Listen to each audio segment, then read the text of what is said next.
Gracias también en especial a la Denominación de Origen de Estepa por la invitación a la Asociación Técnica de Producción de Olivar y por pensar en mí en esta jornada y en esta primera cátedra de olivicultura de José Humanes. Yo, en efecto, preguntaba a Antonio dónde venía, porque aunque trabajo, como bien ha comentado, en la provincia de Granada, me gusta siempre intentar adaptar las charlas que doy al lugar donde voy a hablar.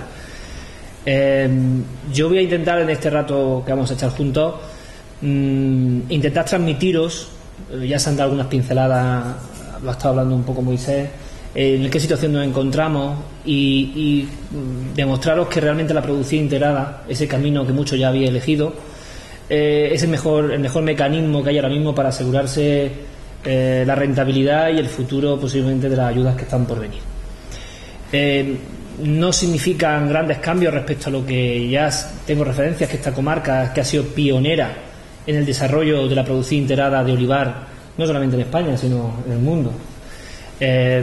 Las primeras API se desarrollaron en esta comarca, de Estepa Osuna, y indudablemente ha sido la referencia de otras muchas agrupaciones de producción integrada que se han desarrollado en otras zonas de Andalucía. He de comentar que yo, precisamente, cuando me inicié, tuve que venir a esta comarca para informarme sobre cómo se hacía la producción integrada. Es decir, que ahora mismo hay muchos olivareros en provincias de Granada, de Jaén, de Córdoba, iniciándose en esto, y aquí hay agricultores que para ellos la producción integrada forma parte de su día a día como el comer. Antes de... no sé, esto ahora mismo... para pasar es... el cursor, ¿no?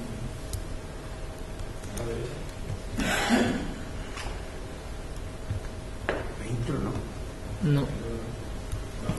Ahora sí. Para comenzar, yo vengo a hablar también un poco de quién es ATP Olivar. Es la entidad que ahora mismo, la única entidad que representa la producción integrada a nivel de España, producción integrada de olivar. Es una asociación sin ánimo de lucro, cuya sede precisamente tiene que estar en un lugar donde nació la producción integrada, que es en esta comarca. Tiene ya más de 10 años de existencia. Ha sido un trabajo muy largo y muy complicado, especialmente porque hemos trabajado con mucha ilusión y con mucho ímpetu, sin prácticamente recibir ningún tipo de ayuda. Quizá eso es uno de los grandes méritos que tiene esta asociación, que ha sido gracias a las aportaciones de nuestros socios, de nuestras entidades, los que han hecho que precisamente el olivar sea el referente, el cultivo referente de la producción integrada en España. Actualmente representamos a más de 9.000 socios en toda España, entre los que se incluyen principalmente agricultores agrupados en agrupaciones de producción integrada. Se incluyen técnicos que aplican estas técnicas de cultivo, investigadores y entidades del sector vinculadas a la producción integrada, APIs y almazaras. Gran parte de esos socios forman parte de esta comarca. En total, nosotros, del total de superficies que hay ahora mismo en Andalucía, representamos más de 100.000 hectáreas, y estos datos nos han servido para tener bastante peso a la hora de trabajar con la Consejería en la modificación de normativa relativa a este sistema productivo. Actualmente somos una entidad que no tiene, el único patrocinio que tiene, como he comentado, son las aportaciones que hacen los socios, y por tanto esa independencia y esa coherencia que nosotros intentamos mantener en nuestro trabajo es la que nos ha abierto las puertas a la Consejería. Nosotros nos dedicamos principalmente en ser intermediarios entre la sociedad y la administración. Intentamos que el consumidor valore el esfuerzo que hace el olivarero que está en producción integrada, e intentamos transmitir a la administración los problemas que puede tener el olivarero a la hora de aplicar este sistema de producción. De esa forma, nosotros prácticamente somos interlocutores entre administración, centros de investigación y la realidad del campo, y para ello trabajamos muy directamente con los técnicos de la API. Somos los encargados de revisar las normas de producción integrada, de incorporar nuevas materias activas, de todas las mejoras que se van obteniendo en los centros de investigación. Se incorpora esa normativa para que el agricultor pueda aplicarlas en su cultivo, siempre con una directriz y con una base. Organizamos foros de debate en donde nos reunimos con carácter periódico con los técnicos para consensuar.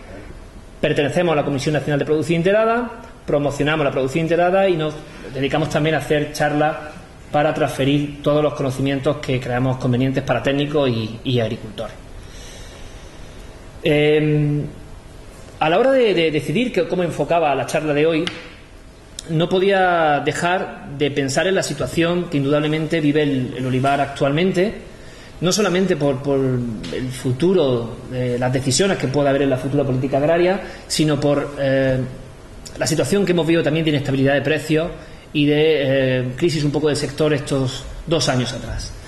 Entonces, muchos olivareros tienen que quizá conocer la realidad en la que nos encontramos y analizar de qué forma podemos garantizarnos el futuro por lo menos a corto plazo. Entonces, como olivarero, una primera pregunta es: ¿qué debe hacer hoy el olivarero con la situación que estamos viviendo? Realmente el mundo, con esta apertura de fronteras que hemos tenido, para algunas cosas se ha hecho muy pequeñito, para otras se ha hecho muy grande. Entonces el olivarero tiene que entender que prácticamente lo que él va a producir, este aceite de oliva de excelencia que se hace en esta comarca, como la aceituna de mesa, su gran salida va a estar en el exterior, y eso es una realidad que el agricultor tiene que empezar a entender. Producimos para vender, no podemos olvidar eso. También nos estamos encontrando al frente de una Unión Europea que cada día es más restrictiva en algunos aspectos relacionados con la calidad, el medio ambiente y la seguridad alimentaria. Como bien ha comentado Moisés, estamos en pleno debate de la futura política agraria. Hay una mayor conciencia medioambiental en Europa que está llevando y que ha llevado a unas propuestas de la nueva PAC que llevan al famoso greening o al reverdecimiento de esa PAC, que significa que van a tener mucho más peso las medidas medioambientales que se apliquen en el olivar, ¿de acuerdo? Eso es una realidad que a corto plazo va a estar en normativa y que va a ser necesario para cobrar la ayuda.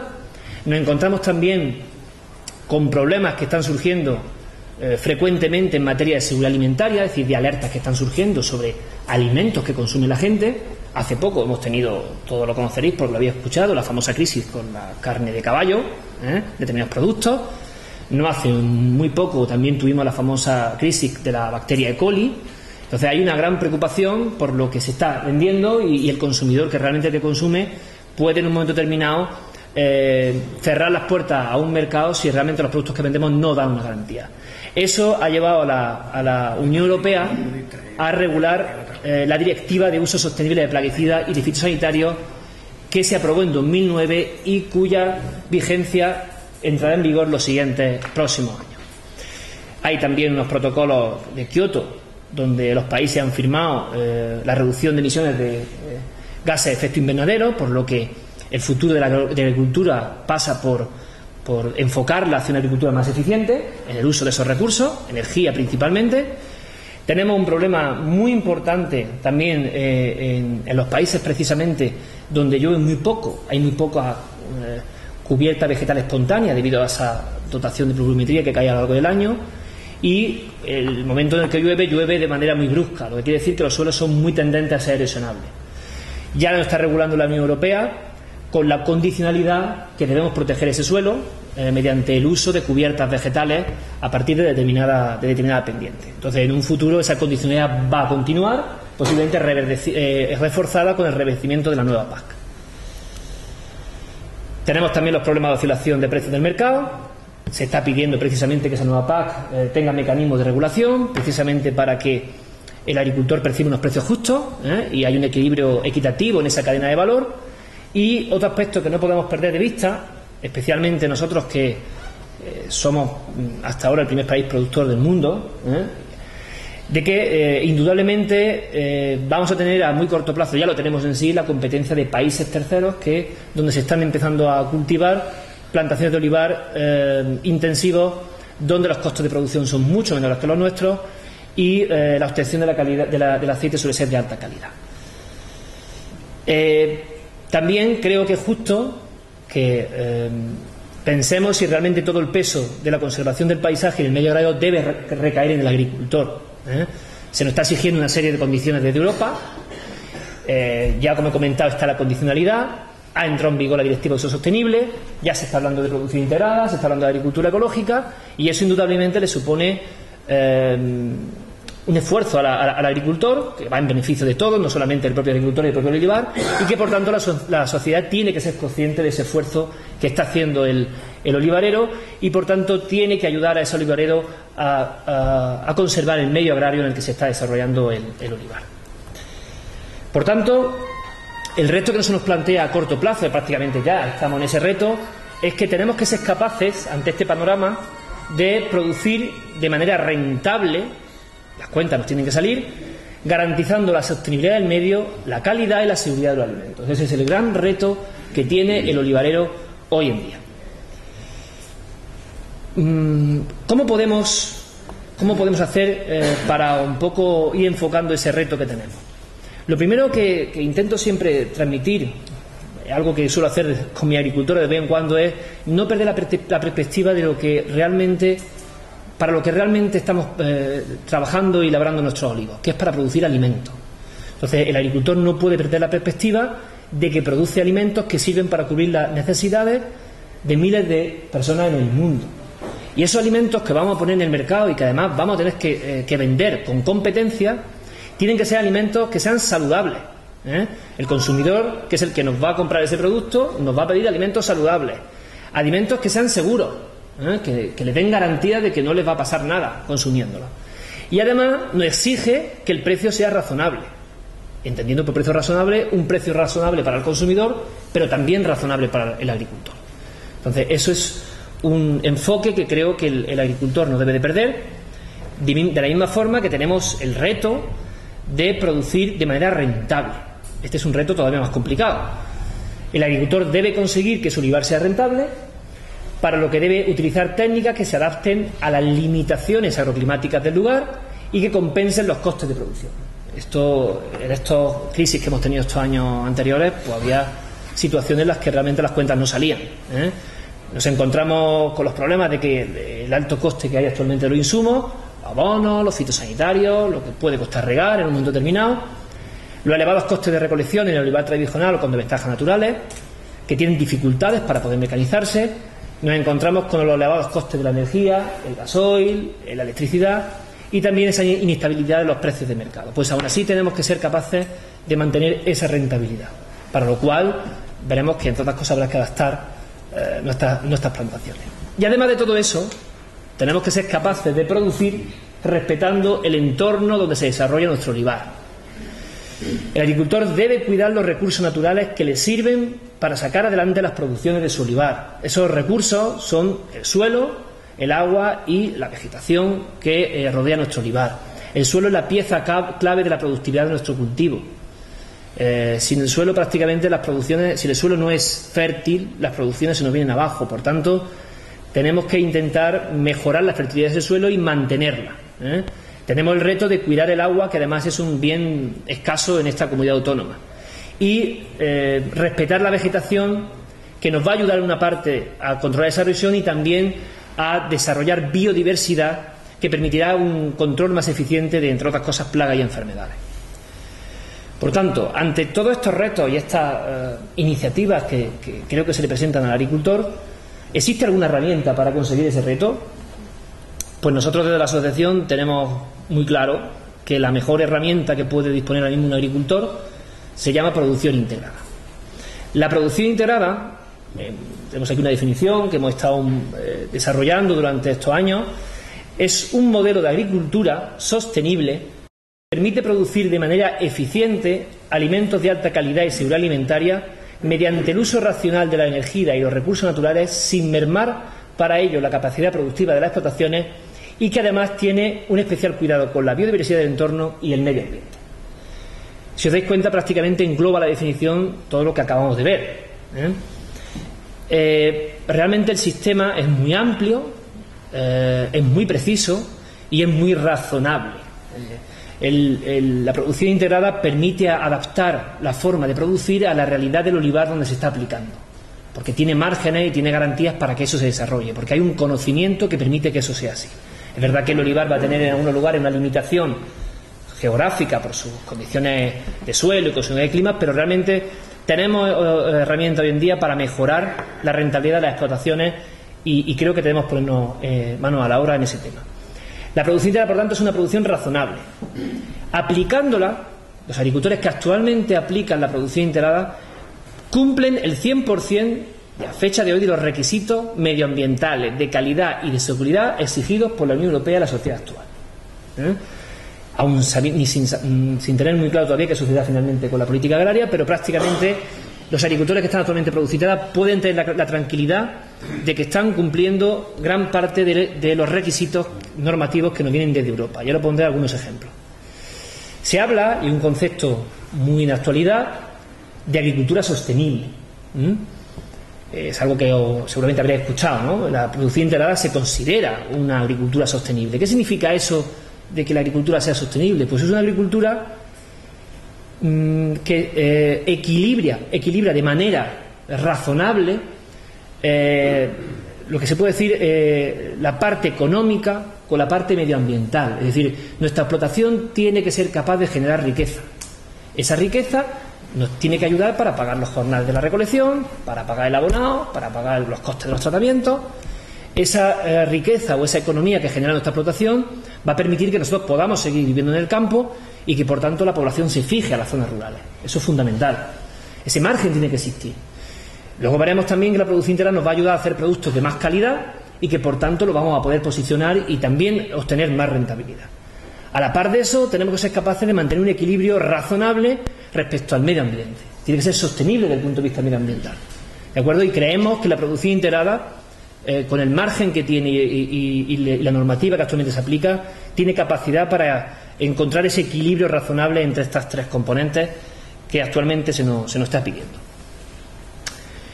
De las ventajas más importantes que tiene estar actualmente en producción integrada, como bien ha comentado anteriormente tanto Moisés como Antonio, es que el agricultor que está en producción integrada no tiene ningún problema en cumplir los requisitos actuales que hay de condicionalidad. Para poder cobrar las ayudas actuales de pago único, el agricultor tiene que cumplir unos mínimos requisitos medioambientales. Entre ellos, por ejemplo, está llevar un cuaderno de campo, gestionar adecuadamente los envases fitosanitarios, guardar facturas de compra y mantener una serie de prácticas respetuosas en cuanto al mantenimiento del suelo, dejando la cubierta vegetal durante los meses de lluvia en aquellas explotaciones con más del 10% de pendiente, ¿vale? Eso es un requisito actual para poder cobrar la ayuda. Pues, lógicamente, todos los agricultores que están en producción integrada ya están cumpliendo esos requisitos, por tanto, tienen esa tranquilidad. A muy corto plazo estos requisitos seguramente continuarán en la futura política agraria, con algunos cambios seguramente. Además, desde el año 2009, como he comentado, ha entrado en vigor la Directiva de Uso Sostenible de Fitosanitarios. Esta directiva marca unas pautas para un manejo más razonable de los fitosanitarios. Es decir, Europa y la sociedad no quieren veneno encima de la mesa y, por tanto, quieren que los fitosanitarios se utilicen de una manera razonable. Y para ello, esa directiva, desarrollada a través del Real Decreto 1311/2012, ya habla de que va a ser obligatoria la gestión integrada de plagas en aquellas explotaciones con un tamaño determinado para poder utilizar los productos fitosanitarios.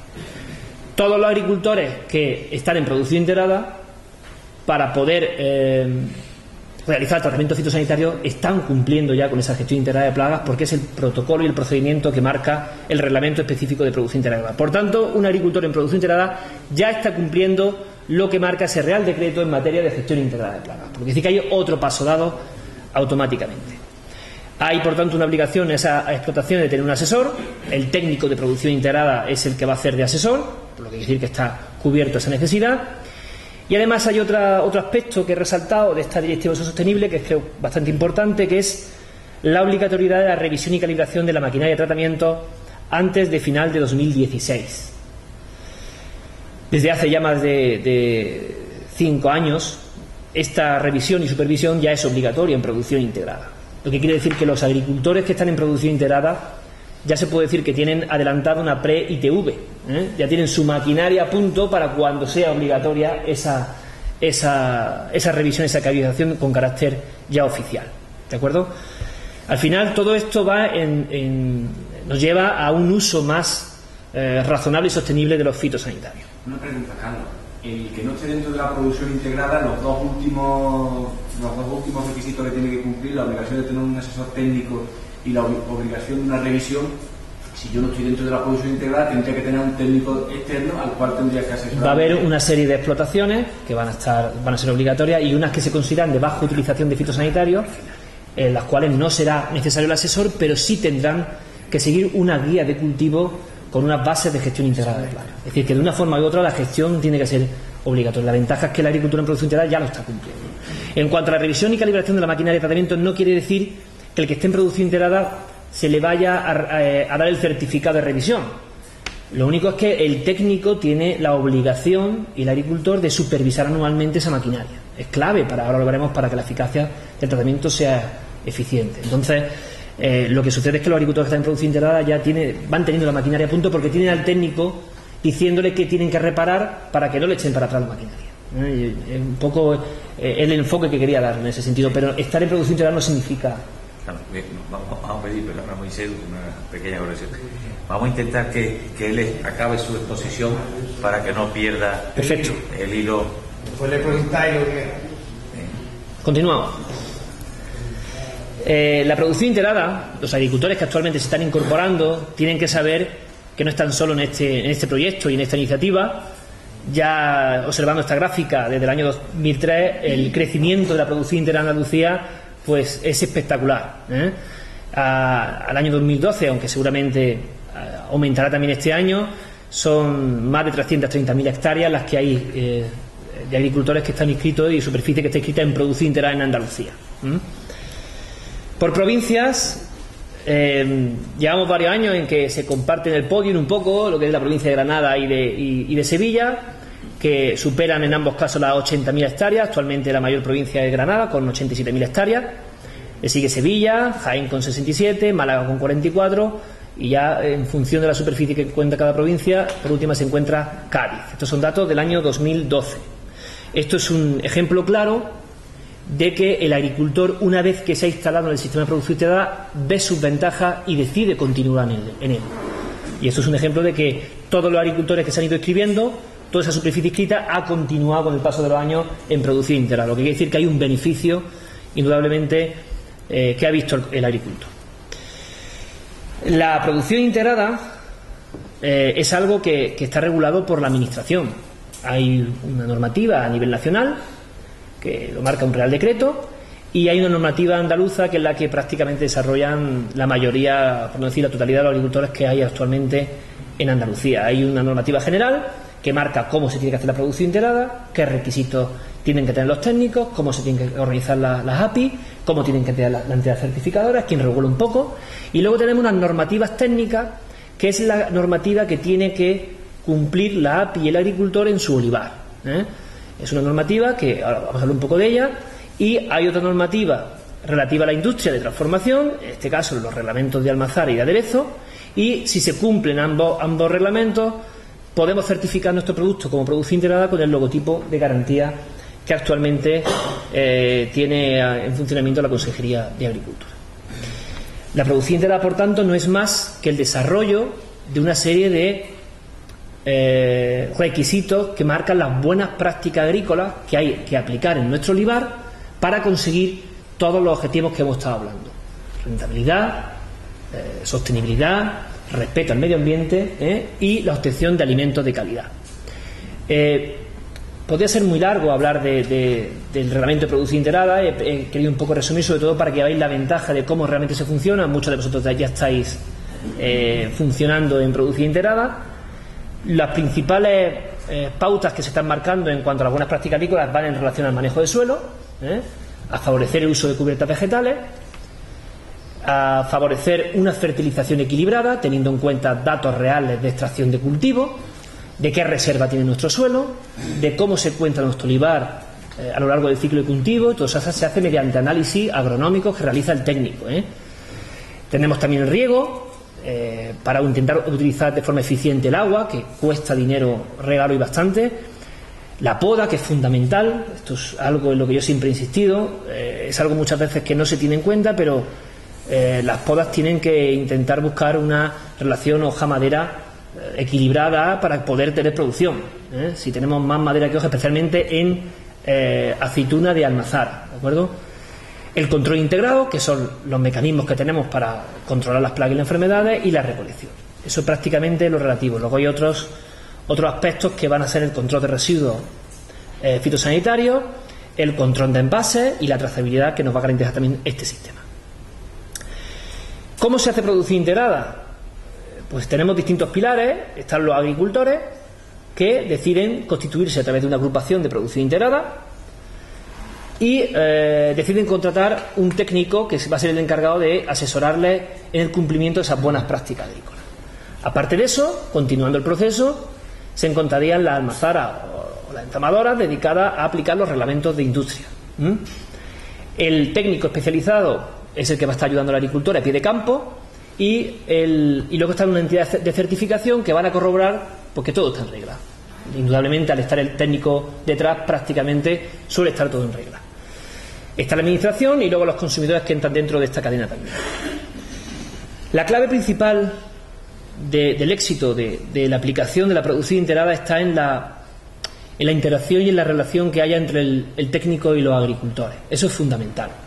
El técnico va a aprender del agricultor y el agricultor va a aprender del técnico, y en esa simbiosis va a estar la clave de que el sistema funcione y que, por tanto, consigamos los objetivos que nos hemos propuesto. El técnico, además, no puede ser cualquier persona. Tiene que ser una persona titulada universitaria, con formación en la producción agraria, y además tiene que estar homologado por la Consejería de Agricultura con unos cursos específicos. Es decir, no puede ser cualquier persona un técnico en producción integrada. Las funciones del técnico van a ser, principalmente en todos los ámbitos que hemos dicho de las buenas prácticas agrícolas, va a ser asesorar al agricultor. Para ello va a trabajar de esta forma. Él, a lo largo de todo el ciclo del cultivo, desde que se tenía la recolección hasta que volvemos a recolectar en la campaña siguiente, él va a hacer un reconocimiento y un seguimiento a lo largo de todo el ciclo. Va a hacer análisis agronómico, va a determinar por zonas cómo está el suelo, va a determinar por zonas cómo está el cultivo mediante análisis de hoja. En el caso de que haya riego, analizará la agua, y semanalmente va a estar evaluando cómo se encuentran las plagas y enfermedades en esa comarca. Y será el encargado de ir informando al agricultor en ese tema. Una vez que ha tenido esa información, ya ha recogido esa información, va a hacer un diagnóstico, funcionando igual que un médico. A partir de ahí nos va a dar unas recomendaciones sobre necesidades de riego, unas recomendaciones sobre nutrición.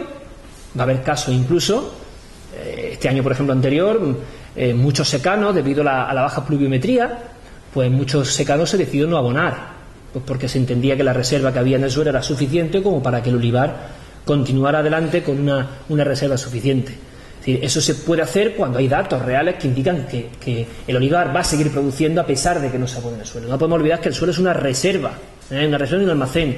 No todo lo que aplicamos en el suelo de abono lo es tomado por la planta. Hay otra parte que se queda en ese suelo.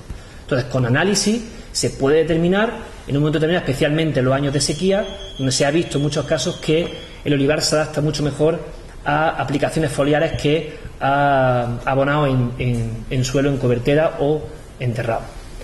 Una vez que se diagnostica, por ejemplo, o se superan unos niveles que pueden causar daño de plagas o enfermedades, el técnico redacta lo que comúnmente entiende el agricultor como receta, la orden de tratamiento, que ahora hablaremos de ella.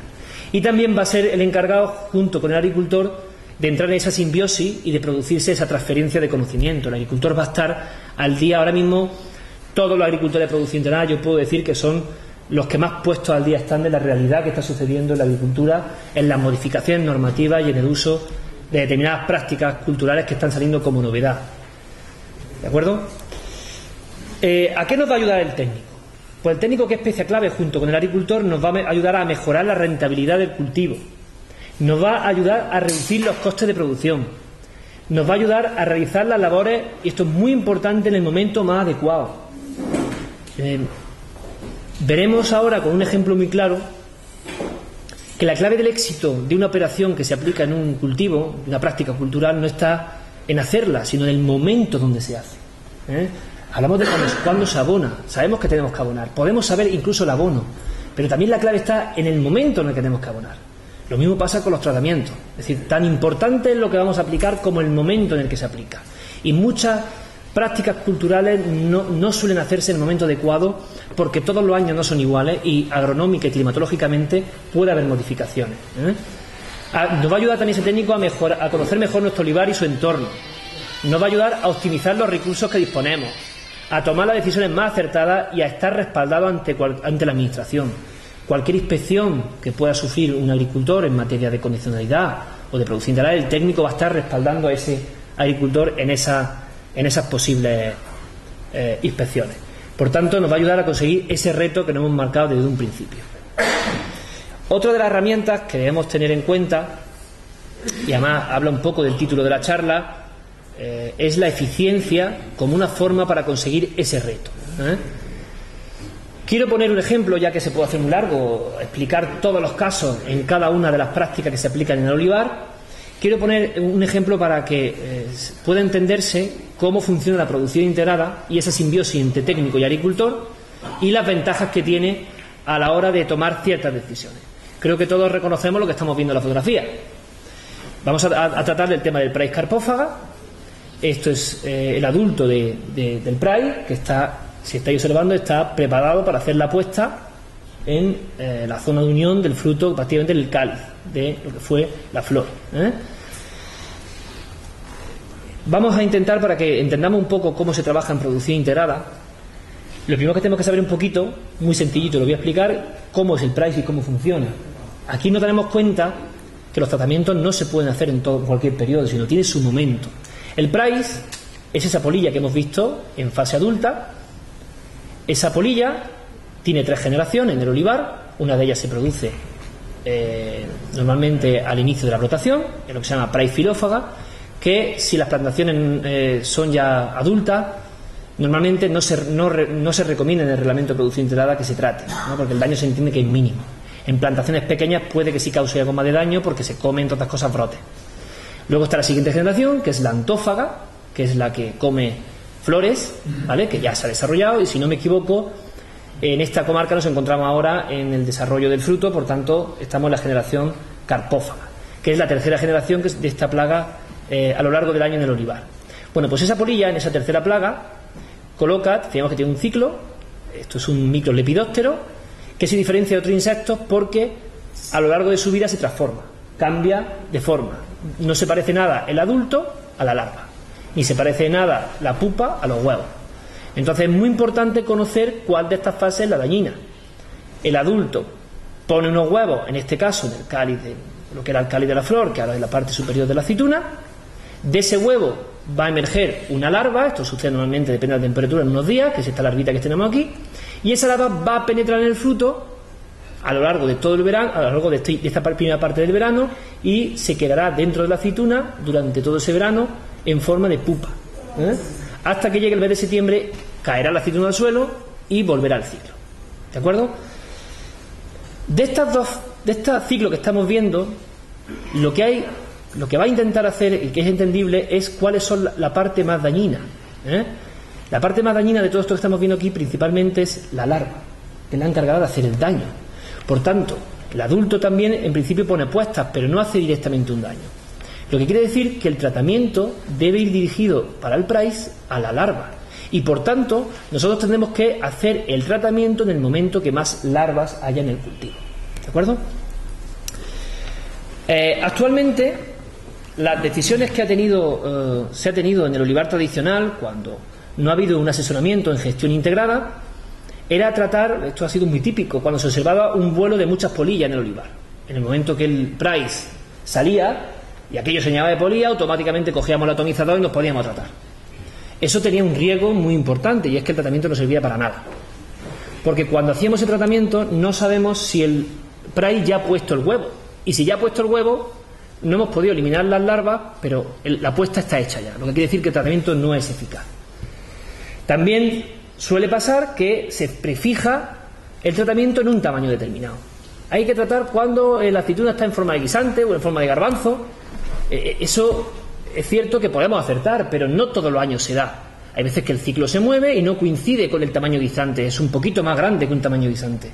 Si hacemos el tratamiento antes de tiempo o después, el tratamiento no es eficaz. Y luego también es muy típico tratar por fecha determinada. a principios de junio, por los santos y sobre todo el por si acaso. Como el año pasado tuve problemas, pues este año vuelvo a tratar y eso lleva lógicamente a un mayor coste y a un mayor daño en el entorno. Por tanto, esa ha sido un poco la estrategia de tratamiento normales en el olivar. Claro, así nunca fallábamos, pero a costa indudablemente de la salud del olivar, de la salud del medio ambiente y de nuestro bolsillo.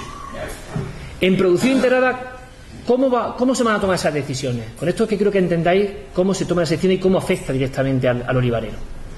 El técnico, en el caso del Price Carpófaga, va semanalmente a evaluar mediante una serie de polilleros el número de polillas que están volando en la zona y va a evaluar qué cantidad hay.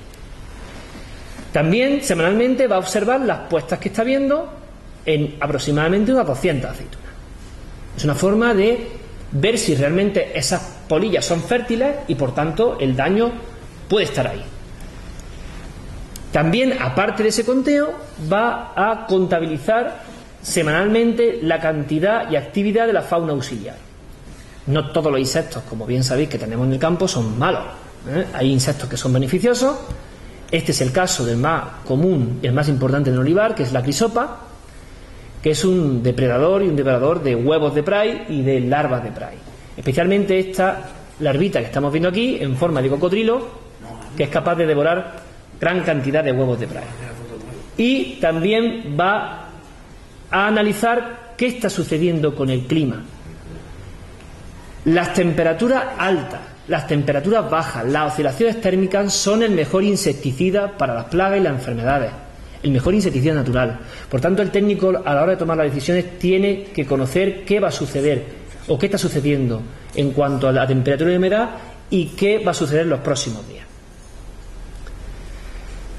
El técnico autorizará el tratamiento solamente cuando se justifique económicamente.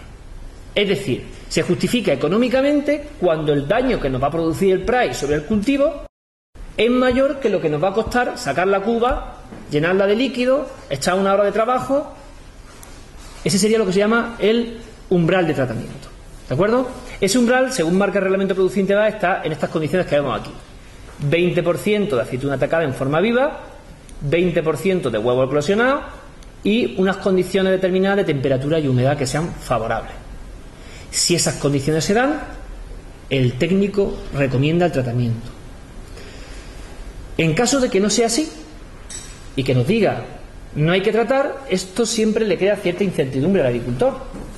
Porque claro, yo he visto polillas y como he visto polillas tiene que haber ataque. Entonces, ¿me estará diciendo el técnico la verdad o no me estará diciendo el técnico la verdad? ¿Por qué ha tomado el técnico esa decisión y por qué tenemos que confiar en ese consejo, en esa recomendación que nos da el técnico? Voy a poner un ejemplo un poco adaptado, no sé si me he podido acercar un poco a las condiciones del olivar en la comarca, de qué sucedería, por ejemplo, si hay un nivel de Price, por ejemplo, del 10%, es decir, un 10% de aceituna atacada, en el que el Price haya atacado esa aceituna y haya hecho puesta y por tanto hay larvas activas. He puesto el ejemplo de un olivar de la variedad hojiblanca, en secano, con un marco de plantación de 80 olivos por hectárea, una producción media de 3.000 kilos, por tanto son 40 kilos por olivo. Eso significa que en cada olivo, si hay 40 kilos, he hecho un cálculo, yo tengo estimado que por cada kilo de aceituna, en un kilo de aceitunas de la variedad hojiblanca entran aproximadamente unas 325 aceitunas. Por tanto, en un olivo de esa producción hay unas 13.000 aceitunas.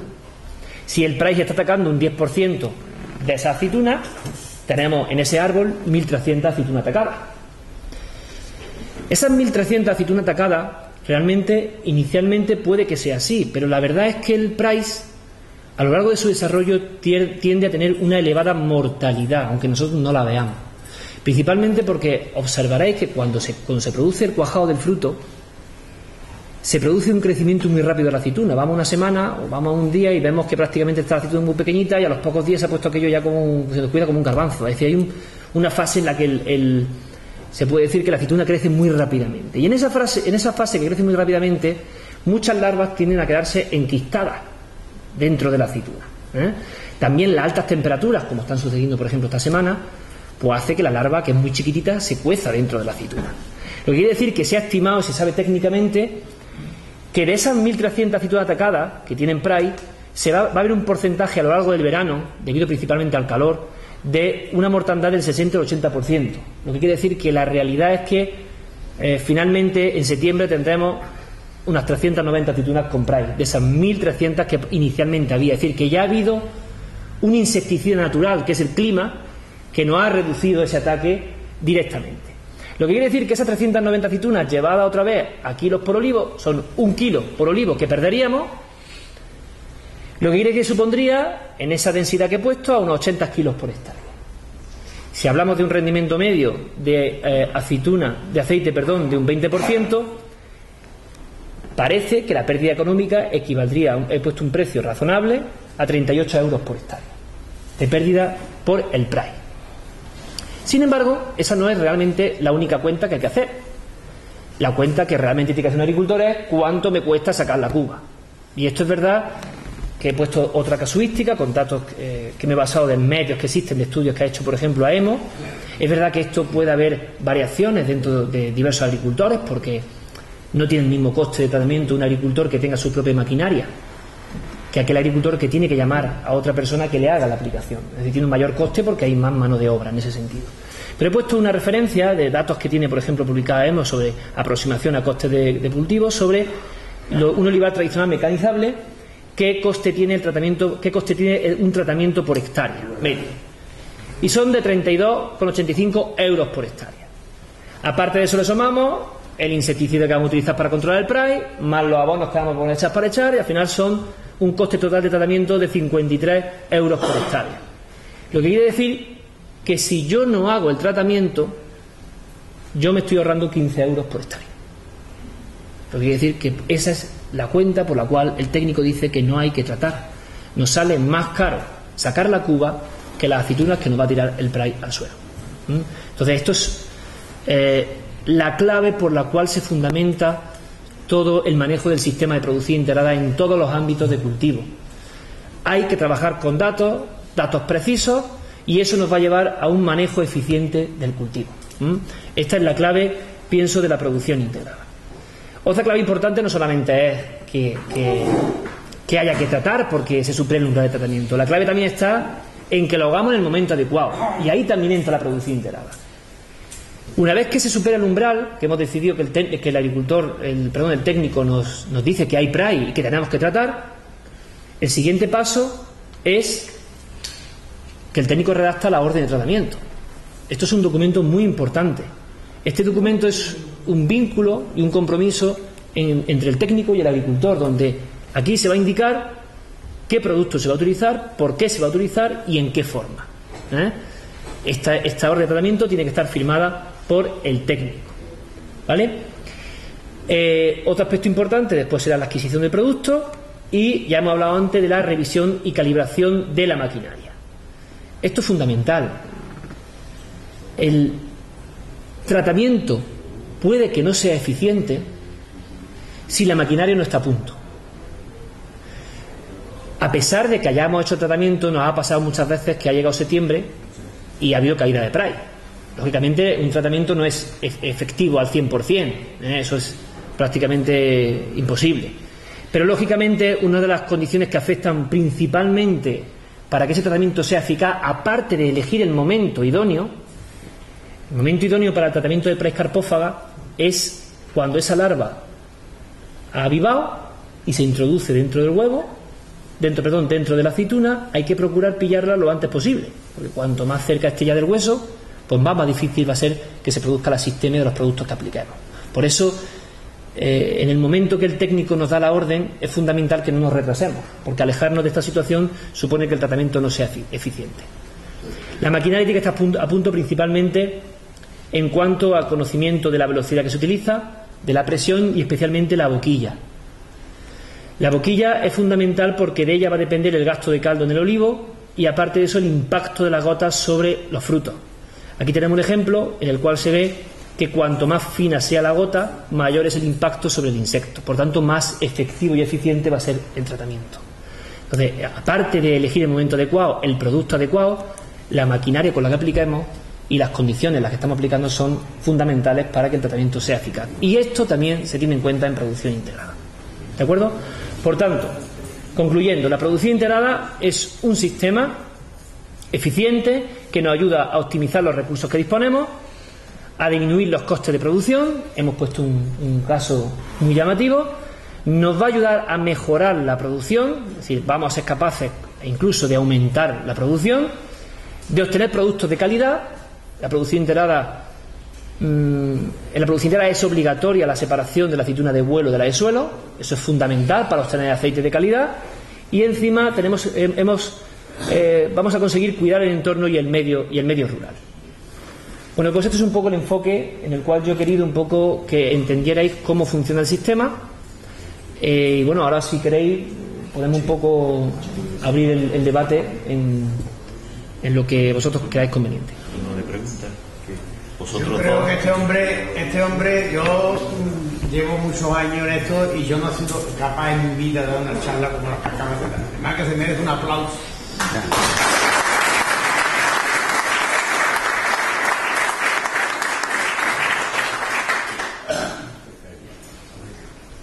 Venga, preguntale cosas. Bueno, o sea, que tengáis el momento.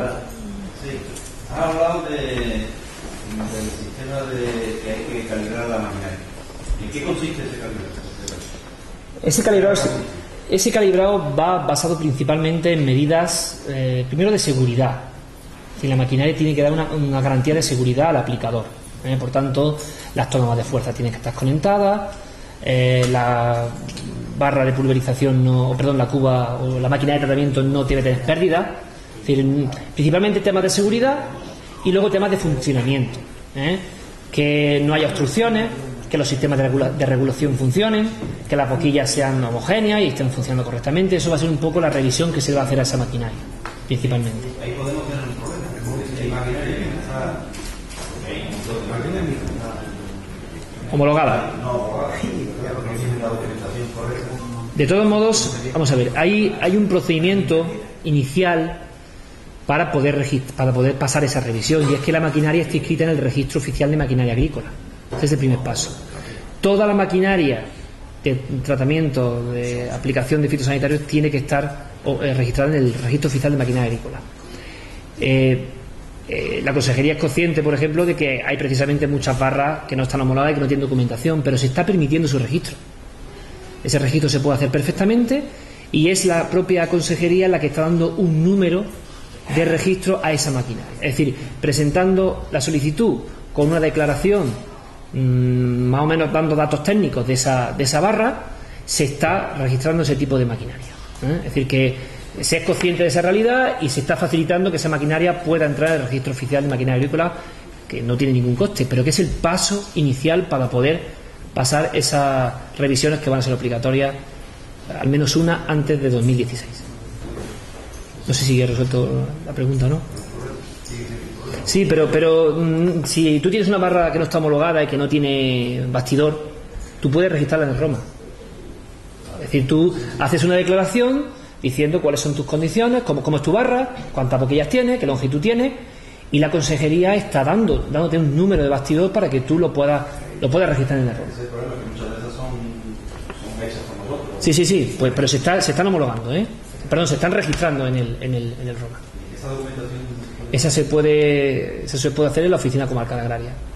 En este caso en la delegación de Sevilla, de provincial de Cultura, ahora se llama delegación territorial, ¿no? Bueno, lo que era, hay un departamento de registro de maquinaria, registro oficial de maquinaria, ROMA, ¿no? Entonces, a través de la OCA se puede, digamos, gestionar eso. Si en la OCA hay problema, pues se va a la Sevilla y se hace allí.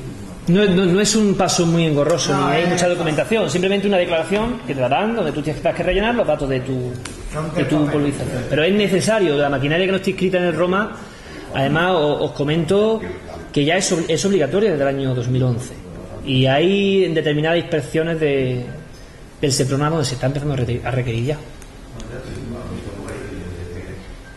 Otra cosa de la que has comentado es el documento que el técnico supuestamente tiene que firmar o autorizar para que aunque no había nada dentro de la zona de los técnicos, supongo que eso vendrá, pero ese documento cuando vaya a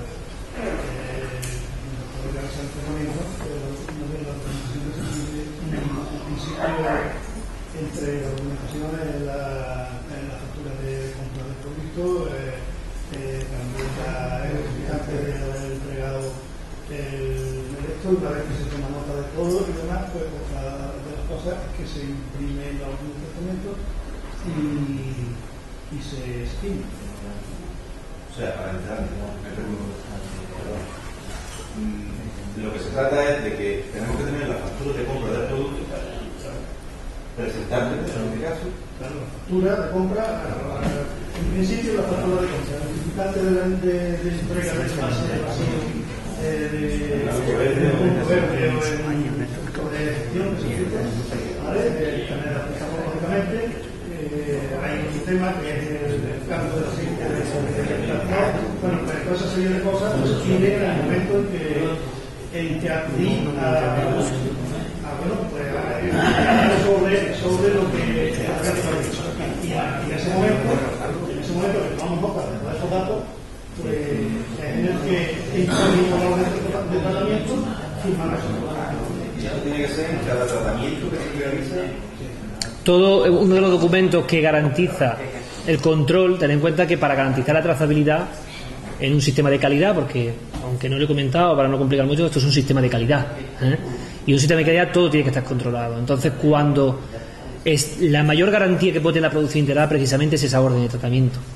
Es un documento que le da, en el cual el técnico tiene una responsabilidad muy grande, y también lo tiene el agricultor. Precisamente ese documento existe porque se están manejando fitosanitarios. Es la única normativa que obliga a ese documento. Sí. Una cuestión importante es que tanto el grupo de CEPA a un control fiscal de una nación encontramos un residuo que no era legal en un depósito concreto. Y gracias a esa orden hemos detectado quién es el responsable de eso. Porque ya hemos hecho la aislación, afortunadamente los depósitos de pocos agricultores. Cuando hemos visto la aislación, gracias al que el técnico de API tenía que llevar el control, nos faltaba ese señor no lo había declarado, ya sabíamos que era eso. Un punto verde podría ser un sitio idóneo para la aislación, porque el otro día, por ejemplo, compré los productos y le digo, bueno, ¿te puedo traer los envases? Y yo digo, pero necesito un documento que acredite que te entregaron los envases vacíos. Digo, no, nosotros de eso no estamos dando nada. ¿Qué me sirve eso entonces? Que no todos los puntos verdes tienen No, punto verde. No. En la regla sí, pero en otro sitio no. O sea, que eso depende del ayuntamiento que quiera integrar en el punto verde el punto de yo tengo los envases de año pasado por la playa y la verdad que no sé, llevarlo al punto verde. Pero tú te estás refiriendo a los envases de fitosanitario. Los envases, sí. Los envases de fitosanitario, una cosa es el punto verde que haya en un municipio para uno determinado residuo, y otra cosa es el punto de gestión de los envases de productos fitosanitarios, que tiene ahora mismo una autorización que es SIFITO, ahora mismo en Andalucía. Es decir, la única entidad que está autorizada para recepcionar y manejar esos envases es SIFITO. Es la única. Por tanto, tienes que buscar el punto SIFITO más cercano, que no tiene por qué estar en un pueblo, puede estar en una cooperativa, en un punto de fitosanitario. Entonces, ese es el punto donde tú tienes que llevar los envases. Y en ese punto de gestión, sí están obligados a darte un albarán de entrega. Es uno de los condicionantes que firman esos centros de agrupamiento, en el cual a la hora de la entrega el centro de agrupamiento tiene que elaborar un albarán donde indica el número de envases que tú has entregado. Eso, así es como se funciona. Apuntarla algo, vamos a ver.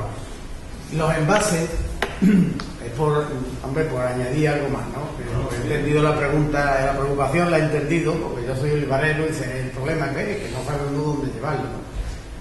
Hay varias clases de envases. Por ejemplo, los envases de los abonos foliares, va al punto verde y no pasa nada. Pero hay una serie de envases que el contenido es peligroso y hay que llevarlo a un punto fito, se llama, en donde ahí sí te dan un documento acreditativo que lo has entregado. Pasa en los pueblos, no lo hay en todos los pueblos y debería haberlo, pero no lo hay. Entonces, Manolo, lo que sí quería también comentar al respecto como hay bastantes pocos puntos de gestión y se ve en este problema, pues hay que decir también que si hay varios distribuidores en un sitio, en un pueblo, y solamente uno de los distribuidores tiene puntos de envases vacíos, de recogida, y resulta que casualmente tú no le has comprado el producto a ellos, pues estás en tu perfecto derecho, incluso no habiéndole comprado el producto a ellos, de llevarle el envase y de que te lo hacen. Sí, lo que pasa es que a mí me ha ocurrido que está obligado, pero obligado 2 días al año, por ejemplo, y lo pone el 24 de diciembre y el 31 de diciembre. Porque tú no lo has comprado y lo que quieres es, digamos, no hacerte el favor, ¿vale? Entonces lo que intenta es que haya lo más cerca posible un punto de eso de recogida. Pero claro, hay que tener evidente que no nos están haciendo un favor. No, él cree que te están haciendo. Es que nos una, yo sé que hay uno que tiene esos 2 días para los que no le han comprado.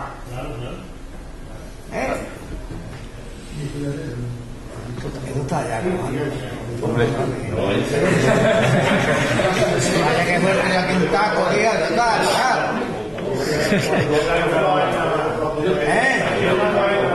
yo no soy artista.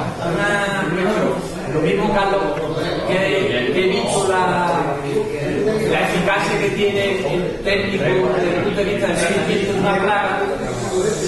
Esa eficacia. Un momento. Si hemos visto la eficacia desde el punto de vista del tratamiento de una plaga, la eficacia del técnico en el tratamiento del abonado. También me gustaría que pusiera un ejemplo de cómo la labor de un técnico de API hace que su recomendación sea sobre todo muy necesaria y muy útil para los agricultores que nos encontramos que estamos abonando en nuestro campo sin saber lo que realmente necesita. ¿Qué papel tiene en ese caso la producción integral del técnico para asesorar a los Vida, sé cortito porque eso da para dar otra charla. Eso da para otra hora. Vale, pero ahora mismo es muy sencillo. El esquema es muy similar al que hemos hablado ahora mismo.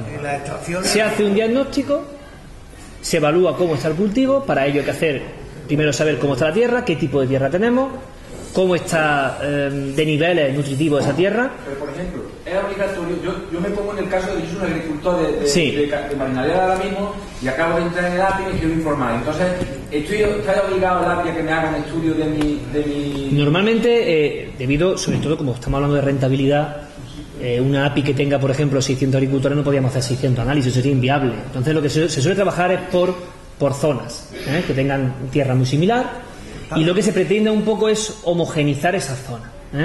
Para eso sí se hace un análisis. El técnico, en función de las condiciones agroclimáticas que hay en esa zona, pues determinar los análisis que sean necesarios.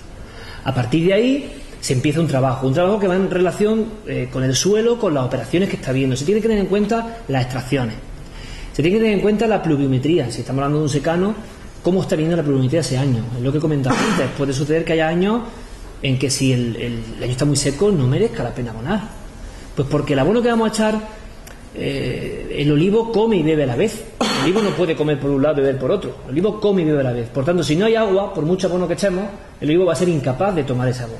Entonces, en esos casos puede ser incluso recomendable hacer la aplicación vía foliar. Entonces va a trabajar con unos datos que va a ser cómo se encuentra el cultivo en la zona donde se está desarrollando, cómo está viniendo el clima ese año, qué pluviometría hay o cuál no hay, qué estimación de producción se espera, qué extracciones ha habido, porque para formar una cantidad de aceituna, la aceituna consume nitrógeno, fósforo y potasio.